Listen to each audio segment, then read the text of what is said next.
నీవు నా ఎదుట చేసిన ప్రార్థన నేను అంగీకరించి ఉన్నాను. 2 రాజులు 19:20. దేవునితో సమాధాన పడాలి. మనకు మనం విమర్శించుకోవాలి.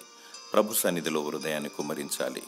మనము సంపూర్ణ భక్తియు మాన్యత కలిగి నెమ్మదిగాను సుఖముగాను బ్రతుకు నిమిత్తము అన్నిటికంటే ముఖ్యంగా మనుషులందరి కొరకును, రాజుల కొరకును, అధికారుల కొరకును విజ్ఞాపనలు, ప్రార్థనలు, యాచనలు, కృతజ్ఞతాస్తుతులు చేయవలెను.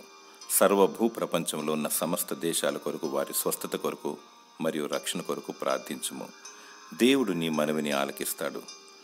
లాక్డౌన్లో నీల్ డౌన్ చేయాలి. మానక, ఎడతెగక మరియు నిత్యము ప్రార్థించుము.